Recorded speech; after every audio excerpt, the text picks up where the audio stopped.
ਸਤਿ ਸ਼੍ਰੀ ਅਕਾਲ ਦੋਸਤੋ, ਸਵਾਗਤ ਹੈ ਤੁਹਾਡਾ ਇਸ ਵੀਡੀਓ ਦੇ ਵਿੱਚ ਤੇ ਮੈਂ ਹਾਂ ਸੁਖਵੀਰ ਸਿੰਘ। ਵਾਰਿਸ ਪੰਜਾਬ ਦੇ ਜਥੇਬੰਦੀ ਦੇ ਮੁਖੀ ਭਾਈ ਅੰਮ੍ਰਿਤਪਾਲ ਸਿੰਘ ਹੋਰੀ ਲਗਾਤਾਰ ਉਹਨਾਂ ਨੂੰ ਲੈ ਕੇ ਇੱਕ ਸਵਾਲ ਚਰਚਾ ਦੇ ਵਿੱਚ ਹੈ ਕਿ ਆਖਰ ਅੰਮ੍ਰਿਤਪਾਲ ਸਿੰਘ ਹੈ ਕਿੱਥੇ, ਕਿ ਉਹ ਪੁਲਿਸ ਦੀ ਗ੍ਰਿਫਤ ਦੇ ਵਿੱਚ ਨੇ ਜਾਂ ਫਿਰ ਵਾਕਈ ਹੀ ਉਹ ਪੁਲਿਸ ਦੀ ਗ੍ਰਿਫਤ ਤੋਂ ਬਾਹਰ ਕਿਤੇ ਨਾ ਕਿਤੇ ਫਰਾਰ ਹੋਏ ਹੋਏ ਨੇ। ਹਾਲਾਂਕਿ ਮੀਡੀਆ ਦੇ ਵਿੱਚ ਗੱਲ ਚੱਲਦੀ ਹੈ ਕਿ ਅੰਮ੍ਰਿਤਪਾਲ ਸਿੰਘ ਹੋਰੀ ਨੇਪਾਲ ਫਰਾਰ ਹੋ ਗਏ ਨੇ, ਨੇਪਾਲ ਦੇ ਵਿੱਚ ਉਹਨਾਂ ਨੂੰ ਦੇਖਿਆ ਗਿਆ। ਕਹਿੰਦੇ ਨੇ ਕਿ ਭਾਰਤ ਸਰਕਾਰ ਦੇ ਵੱਲੋਂ ਚਿੱਠੀ ਵੀ ਲਿਖੀ ਗਈ ਹੈ ਕਿ ਅੰਮ੍ਰਿਤਪਾਲ ਦੇ ਨੂੰ ਉੱਥੋਂ ਫਰਾਰ ਨਾ ਹੋਣ ਦਿੱਤਾ ਜਾਵੇ, ਪਰ ਅਜੇ ਤੱਕ ਕੋਈ ਵੀ ਅਧਿਕਾਰਿਤ ਪੁਸ਼ਟੀ ਇਸ ਮਾਮਲੇ ਨੂੰ ਲੈ ਕੇ ਨਹੀਂ ਹੋਈ ਕਿ ਅੰਮ੍ਰਿਤਪਾਲ ਸਿੰਘ ਵਾਕਈ ਹੀ ਨੇਪਾਲ ਦੇ ਵਿੱਚ ਹੈਗੇ ਨੇ ਜਾਂ ਫਿਰ ਨਹੀਂ। ਜਿੱਥੇ ਇੱਕ ਸਵਾਲ ਚੱਲਦਾ ਅੰਮ੍ਰਿਤਪਾਲ ਹੋਰਾਂ ਨੂੰ ਲੈ ਕੇ ਕਿ ਉਹ ਪੁਲਿਸ ਦੀ ਗ੍ਰਿਫਤ ਦੇ ਵਿੱਚ ਨੇ ਅਤੇ ਪੁਲਿਸ ਉਹਨਾਂ ਨੂੰ ਕਿਸੇ ਕਾਰਨ ਕਰਕੇ ਪੇਸ਼ ਜਾਂ ਮੀਡੀਆ ਦੇ ਸਾਹਮਣੇ ਲੈ ਕੇ ਨਹੀਂ ਆ ਰਹੀ। ਆਪਾਂ ਨੂੰ ਯਾਦ ਹੋਣਾ ਕਿ ਜਦੋਂ ਆਪਰੇਸ਼ਨ ਅੰਮ੍ਰਿਤਪਾਲ ਚਲਾਇਆ ਗਿਆ ਸੀ ਤਾਂ ਉਸੇ ਦਿਨ ਅੰਮ੍ਰਿਤਪਾਲ ਦੇ ਪਿਤਾ ਹੋਰਾਂ ਦੇ ਵੱਲੋਂ ਇੱਕ ਬਿਆਨ ਦਿੱਤਾ ਗਿਆ ਸੀ ਕਿ ਮੇਰੇ ਬੇਟੇ ਯਾਨੀ ਕਿ ਅੰਮ੍ਰਿਤਪਾਲ ਨੂੰ ਉਸੇ ਦਿਨ ਪੁਲਿਸ ਦੇ ਵੱਲੋਂ ਹਿਰਾਸਤ ਦੇ ਵਿੱਚ ਲੈ ਲਿੱਤਾ ਗਿਆ, ਪਰ ਪੁਲਿਸ ਉਹਨਾਂ ਨੂੰ ਪੇਸ਼ ਨਹੀਂ ਕਰ ਰਹੀ। ਇਹਨਾਂ ਤਮਾਮ ਚਰਚਾਵਾਂ ਦੇ ਵਿਚਾਲੇ ਜੋ ਅੰਮ੍ਰਿਤਪਾਲ ਸਿੰਘ ਹੋਰਾਂ ਦੇ ਵਾਰਿਸ ਪੰਜਾਬ ਦੇ ਜਥੇਬੰਦੀ ਦੇ ਲੀਗਲ ਐਡਵਾਈਜ਼ਰ ਇਮਾਨ ਸਿੰਘ ਖਾਰਾ ਹੋਰਾਂ ਦੇ ਵੱਲੋਂ ਪੰਜਾਬ ਹਰਿਆਣਾ ਹਾਈ ਕੋਰਟ ਦੇ ਵਿੱਚ ਇੱਕ ਪਟੀਸ਼ਨ ਪਾਈ ਗਈ ਸੀ, ਜਿਸ ਦੇ ਵਿੱਚ ਉਹਨਾਂ ਨੇ ਇਹ ਸ਼ੱਕ ਜ਼ਾਹਿਰ ਕੀਤਾ ਸੀ ਕਿ ਅੰਮ੍ਰਿਤਪਾਲ ਨੂੰ ਇਲੀਗਲ ਕਸਟਡੀ ਦੇ ਵਿੱਚ ਪੰਜਾਬ ਪੁਲਿਸ ਦੇ ਵੱਲੋਂ ਰੱਖਿਆ ਗਿਆ ਅਤੇ ਉਹਨਾਂ ਨੇ ਅਪੀਲ ਕੀਤੀ ਸੀ ਕਿ ਉਹਨਾਂ ਨੂੰ ਸਾਹਮਣੇ ਲੈ ਕੇ ਆਉਂਦਾ ਜਾਵੇ। ਉਸ ਪਟੀਸ਼ਨ ਦੇ ਉੱਪਰ ਅੱਜ ਸੁਣਵਾਈ ਹੋਈ ਹੈ। ਕੀ ਕੁਝ ਹੋਇਆ ਉਸ ਪਟੀਸ਼ਨ ਦੇ ਉੱਪਰ, ਕਿਹੜੀ ਸੁਣਵਾਈ ਹੋਈ ਹੈ, ਪਟੀਸ਼ਨ ਕਰਤਾ ਦੇ ਵੱਲੋਂ ਆਪਣਾ ਕੀ ਪੱਖ ਰੱਖਿਆ ਗਿਆ ਤੇ ਪੰਜਾਬ ਸਰਕਾਰ ਦੇ ਵਕੀਲ ਐਡਵੋਕੇਟ ਜਨਰਲ ਹੋਰਾਂ ਦੇ ਵੱਲੋਂ ਕੀ ਪੱਖ ਰੱਖਿਆ ਗਿਆ ਪੰਜਾਬ ਸਰਕਾਰ ਦਾ, ਤੇ ਦੋਨਾਂ ਪੱਖਾਂ ਨੂੰ ਸੁਣਨ ਤੋਂ ਬਾਅਦ ਕੋਰਟ ਦੇ ਵੱਲੋਂ ਕੀ ਫੈਸਲਾ ਲਿੱਤਾ ਗਿਆ, ਆਓ ਸੁਣਦੇ ਹਾਂ। ਅੱਜ ਸਰ ਜੋ ਸੁਣਵਾਈ ਹੋਈ ਸੀ ਮਾਨਯੋਗ ਹਾਈ ਕੋਰਟ ਦੇ ਵਿੱਚ ਤੇ ਜੋ ਪੰਜਾਬ ਸਰਕਾਰ ਵਾਲੇ ਪਾਸੋਂ ਜੋ ਐਡਵੋਕੇਟ ਜਨਰਲ ਸਾਹਿਬ ਪੇਸ਼ ਹੋਏ ਸੀ ਤੇ ਜੋ ਐਮਿਕਸ ਕਿਊਰੀ ਜੱਜ ਸਾਹਿਬ ਨੇ ਜਿਨ੍ਹਾਂ ਦੀ ਡਿਊਟੀ ਲਾਈ ਸੀ ਤਨੂ ਬੇਦੀ ਮੈਮ ਜੋ ਫਰੈਂਡ ਆਫ ਕੋਰਟ ਹੁੰਦੇ ਨੇ ਉਹ ਪੇਸ਼ ਹੋਏ ਸੀ ਤੇ ਮੈਂ ਬੀਇੰਗ ਦਾ ਪਟੀਸ਼ਨਰ ਤੇ ਮੇਰੇ ਜੋ ਵਕੀਲ ਸਾਹਿਬ ਨੇ ਐਡਵੋਕੇਟ ਜਜਪ੍ਰੀਤ ਸਿੰਘ ਵੜਿੰਗ ਉਹ ਪੇਸ਼ ਹੋਏ ਸੀ। ਤਾਂ ਉੱਥੇ ਜੋ ਐਡਵੋਕੇਟ ਜਨਰਲ ਸਾਹਿਬ ਨੇ ਗੱਲ ਰੱਖੀ ਵੀ ਜੋ ਭਾਈ ਅੰਮ੍ਰਿਤਪਾਲ ਸਿੰਘ ਦੀ ਅਰੈਸਟ ਨਹੀਂ ਹੋਈ ਹੈ ਜੀ, ਤੇ ਉਹਨਾਂ ਨੇ ਇਹ ਵੀ ਗੱਲ ਰੱਖੀ ਵੀ ਜੋ ਸਾਡੀਆਂ ਏਜੰਸੀਆਂ ਦੇ ਨਾਲ ਜੋ ਪੂਰਾ ਕੋਆਰਡੀਨੇਸ਼ਨ ਚੱਲ ਰਹੀ ਹੈ। ਤੇ ਉਸ ਤੋਂ ਬਾਅਦ ਜੋ ਜੱਜ ਸਾਹਿਬ ਨੇ ਕਿਹਾ ਵੀ ਤੁਸੀਂ ਐਫੀਡੇਵਿਟ ਦੇ ਉੱਪਰ ਇਹ ਗੱਲ ਰੱਖੋ ਤੇ ਸਾਨੂੰ ਵੀ ਕਿਹਾ ਵੀ ਅਸੀਂ ਜਿਵੇਂ ਜੋ ਸਾਡੀ ਪਟੀਸ਼ਨ ਵਿੱਚ ਗਰਾਊਂਡ ਹੈ ਵੀ ਭਾਈ ਅੰਮ੍ਰਿਤਪਾਲ ਸਿੰਘ ਪੁਲਿਸ ਦੀ ਗਿਰਫਤ ਵਿੱਚ ਨੇ ਤੇ ਅਸੀਂ ਵੀ ਆਪਦਾ ਐਫੀਡੇਵਿਟ ਦਈਏ ਤੇ ਉਸ ਨਾਲ ਜਿੰਨਾ ਵੀ ਸਾਡਾ ਜੋ ਸਪੋਰਟਿੰਗ ਐਵੀਡੈਂਸ ਹੈ ਉਹ ਸਪੋਰਟਿੰਗ ਐਵੀਡੈਂਸ ਵੀ ਅਸੀਂ ਇੱਕ ਐਪਲੀਕੇਸ਼ਨ ਲਾ ਕੇ ਜੋ ਮਾਨਯੋਗ ਅਦਾਲਤ ਅੱਗੇ ਰੱਖਾਂਗੇ। ਤੇ ਜੋ ਕੱਲ ਨੂੰ ਇਸ ਕੇਸ ਦੀ ਜੋ ਅਗਲੀ ਸੁਣਵਾਈ ਰੱਖੀ ਹੈ ਜੀ 29 ਮਾਰਚ ਨੂੰ। ਤੁਸੀਂ ਵਾਰੰਟ ਅਫਸਰ ਲਗਾਉਣ ਦੇ क्या डॉक्यूमेंट्स दिए सर आपने? नहीं सर, हमने आज जो ਅਸੀਂ ਜੋ ਆਪਦੀ ਐਪਲੀਕੇਸ਼ਨ ਲਾਉਣੀ ਹੈ ਤੇ ਕੱਲ ਨੂੰ ਡਾਕੂਮੈंट्स ऑन रिकॉर्ड आ जाएंगे जी। हिंदी जी कर लिए हिंदी में। खारा साहब ये बताएं कि आज कोर्ट में क्या हुआ है, सरकार ने क्या कहा, आपने क्या कहा? नहीं सर, जो आज जो सरकार की तरफ से जो एडवोकेट जनरल साहब पेश हुए थे और जो तन्नू बेदी मैम है जो एमिकस क्यूरी है फ्रेंड ऑफ कोर्ट है जिनको जज साहब ने अपॉइंट किया था वो पेश हुए थे और मैं इस केस में पटिशनर हूँ being the legal adviser of Waris Punjab के जथेबंदी और मेरी तरफ से एडवोकेट जजप्रीत सिंह वड़िंग पेश हुए थे। तो वहाँ पर जो एजी साहब ने ये एडवोकेट जनरल साहब ने बात कही कि जो भाई अमृतपाल सिंह की अरेस्ट नहीं हुई है और सारी एजेंसियों के साथ जो बातचीत चल रही है, तो उस पर जो जज साहब ने कहा भी आप एफिडेविट पे ये बात बोल दो कोर्ट में, और हमको कहा भी आपके पास अगर कोई सबूत है, एफिडेविट कोई एविडेंस है तो आप पेश कर दो। तो उस पर हमने जो एक एप्लीकेशन लगाएंगे और जितना भी हमारे पास जो हम एविडेंस कलेक्ट कर सके जहाँ जिन्होंने लोगों ने हमको भेजा जितना भी हमारे पास है वो हम एप्लीकेशन के थ्रू कल को 29 मार्च की सुनवाई रखी है तो कल तक वो पेश कर देंगे। आपने वारंट अफसर की डिमांड की थी कि वारंट अफसर हमें दिया जाए? नहीं, वो शुरू में की थी जब 21 मार्च को ये एप्लीकेशन फाइल की थी। उसके बाद आज हमारी कोई वारंट ऑफिसर की प्रेयर नहीं थी क्योंकि हमें पता नहीं है वारंट ऑफिसर होता भी कोई खास पुलिस स्टेशन में रेड करवाना हो, तो हमें अभी तक इतना पता नहीं है। किसी मर्जी पुलिस स्टेशन में हो सकते हैं, भाई अमृतपाल सिंह कहीं मर्जी हो सकते हैं। तो सरकार ने क्या कहा है कि अमृतपाल को पकड़ने के बिल्कुल नज़दीक है सरकार, क्या कहा है?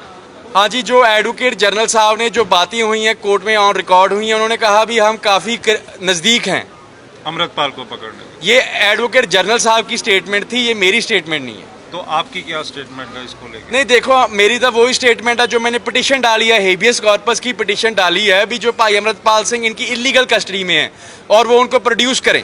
जो लीगल कार्रवाई है जो वारिस पंजाब की जथेबंदी है वो कर रही है, जितने भी नौजवान हैं, चाहे असम में NSA लगे हैं, उनकी भी जो लीगल प्रोसीडिंग्स है, लीगल पैरवी है, सारी वारिस पंजाब दे जथेबंदी करेगी।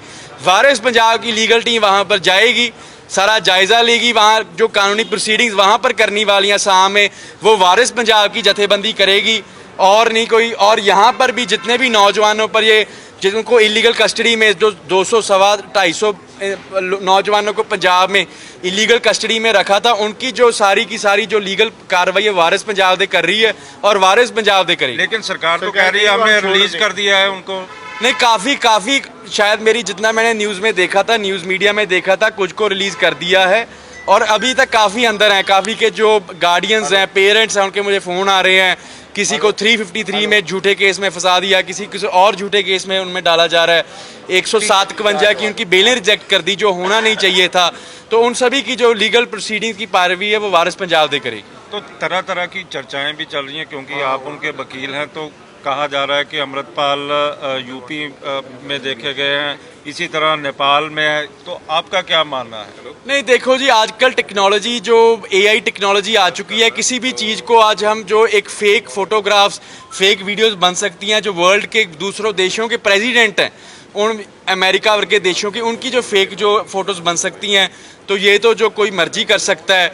जो हमारा स्टैंड पिटिशन वाला है, हेबियस कॉर्पस वाला, अगर पुलिस के पास इतनी सारी जानकारी है तो जो देश की एजेंसियां लगी हैं, पंजाब की एजेंसियां, तो फिर पकड़ा अभी तक उनके हाथ क्यों नहीं कुछ लगा? तो हमें इसमें कुछ फिशी लग रहा है।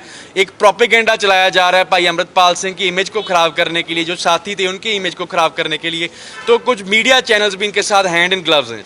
सर, जिस तरीके से ये सारे वीडियोस या फोटोग्राफ सामने आ रही हैं, क्या आपको लगता है कि ये सारा कुछ एक प्लानिंग के हिसाब से ही रिलीज़ किया जा रहा है और उसके अकॉर्डिंग ये सारा अपनी मनमर्जी से सारा कुछ किया जा रहा है? देखो, ये हम पूरा मुझे इस चीज़ की एप्रीहेंशन पूरी है भी। ये जो कर रहे हैं एक प्लानिंग के तहत एक प्रोपेगेंडा।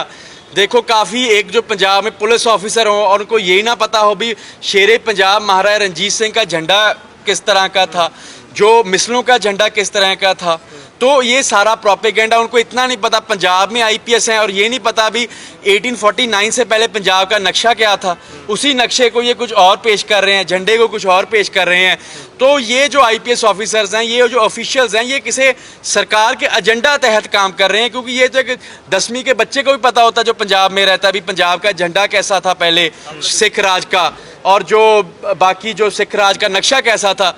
उस नक्शे में देखिए, एक साइड पे तो ब्रिटिश ईस्ट इंडिया कंपनी लिखा है, दूसरी साइड पे तो दूसरे मुल्कों का नाम लिखा है। तो एक जो प्रोपेगेंडा के तहत जो सिख कौम को मैं कहूँगा जो बदनाम करने की कोशिश हो रही है जी। जो फायरिंग ग्राउंड नजर आया, बोला है कि हम अमृतपाल को पकड़ने के बहुत नजदीक है, ऐसा कुछ?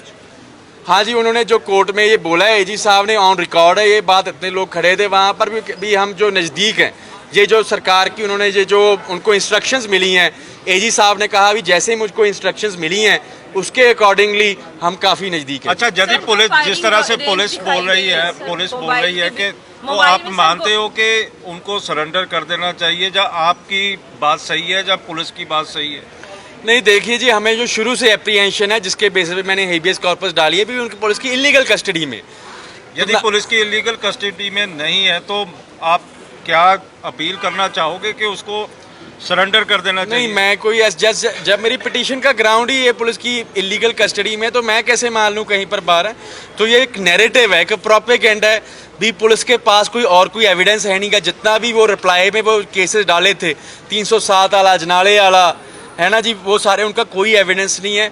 वो जितने भी वारिस पंजाब के मेंबर हैं उनको इलीगली डिटेन करके, उनको पता है क्योंकि उनकी प्रोसिक्यूशन कोर्ट में फेल हो जाएगी, तो उनको ऐसा अंदर रखो और इनकी जो करैक्टर असैसिनेशन करो और इमेज को मलाइन कर दो। इसी प्रोपेगेंडा के तहत ये जो पंजाब की मशीनरी चल रही है गवर्नमेंट की। ईमान जी, कैसे देखते हो जो अमृतसर से लेकर नेपाल का जो एस्केप रूट दिखाया जा रहा है, बताया जा रहा है, नेपाल से वो पाकिस्तान, थाईलैंड या किसी और भी देश जा सकते हैं, इसको आप किस तरह से देखते हो? क्योंकि ये एस्केप रूट छोटा नहीं है, बहुत बड़ा है। नहीं, देखो, मैं तो ये समझता हूँ पंजाब में 80,000 पुलिस मुलाजिम हैं, 100-150 गाड़ियों का काफिला था। मीडिया को ये बात पता नेपाल में कौन सा रास्ता है, राजस्थान में कौन सा रास्ता है, तो एजेंसियों और पुलिस को क्यों नहीं पता? इतने दिन हो चुके हैं, 10 दिन के करीब हो चुके हैं। अगर सारे रास्ते पता हैं तो ये बात कोई ऑन रिकॉर्ड क्यों नहीं यार? ये कुछ उनको कुछ पकड़ा क्यों नहीं जा रहा फिर उनसे? अगर ये मेरे हिसाब से सिर्फ नैरेटिव्स हैं, प्रोपेगेंडा है और कुछ नहीं। भारत सरकार ने पंजाब डे की आप बात कर रहे हैं, लेकिन कल एक इंटेलिजेंस रिपोर्ट आई है, वो कह रहे हैं कि दीप सिद्धू के परिवार ने तो उस एनजीओ के डॉक्यूमेंट दिए ही नहीं है, तो आप वारिस पंजाब डे के लिए कह रहे हैं कि हम फाइट करेंगे लीगली, लेकिन वो तो कह रहे हैं वारिस पंच आम डे, इस नाम से एक नया संगठन बनाया था और वो इस्तेमाल कर रहे थे वो नाम। मोगा में दीप सिद्धू की पॉपुलैरिटी को कैश करने की कोशिश करी जा रही है। नहीं जी, ऐसी कोई बात नहीं है। जितना मुझे मालूम है, मैंने जो रजिस्ट्री देखी है, जो बैबल इंसाफ मोर्चा में सुखराज सिंह न्यामी वाला हैं और उनके साथी गुरप्रीत सिंह हरीनौ हैं, उनके पास उन्होंने मेरे सारे डॉक्यूमेंट्स दिखाए हैं। रजिस्टर भी है वारिस पंजाब डे का, और किसी वारिस पंजाब डे की कोई बात कर रहे हैं, मुझे उसकी 2 जगह रजिस्टर्ड है। 2 जगह रजिस्टर सर, एक मोगा नहीं, में- जो भाई अमृतपाल सिंह वाली जो वारिस पंजाब डे है, उनके डॉक्यूमेंट्स मुझे गुरप्रीत सिंह हरीनौ और सुखराज सिंह के बैबल इंसाफ मोर्चा में मैंने देखे हैं। इस चीज़ की मैं पुष्टि कर सकता ये हूँ। दीप सिद्धू वाले ऑर्गेनाइजेशन से अलग है सर, या वही है? नहीं, ये जो लेगेसी है ये दीप सिद्धू की है। दीप सिद्धू की आइडियोलॉजी पे जो उन्होंने बात की थी, रिलीजियस रिफॉर्म्स की, सोशल रिफॉर्म्स की, पॉलिटिकल रिफॉर्म्स की, उसी आइडियोलॉजी पे। परिवार तो डिनाई कर रहा है वगैरह, हमने कभी डॉक्यूमेंट दिए ही नहीं है। नहीं, मुझे उस चीज़ में बारे नहीं पता। मैंने तो जो रजिस्ट्री डायरी देखी है जो जथेबंदी की, मैंने मोर्चे में बैबल साहब मोर्चे में देखी है, और इस चीज़ की मैं पुष्टि कर सकता हूँ। परिवार के बारे में मैं कुछ नहीं कह सकता। चलो।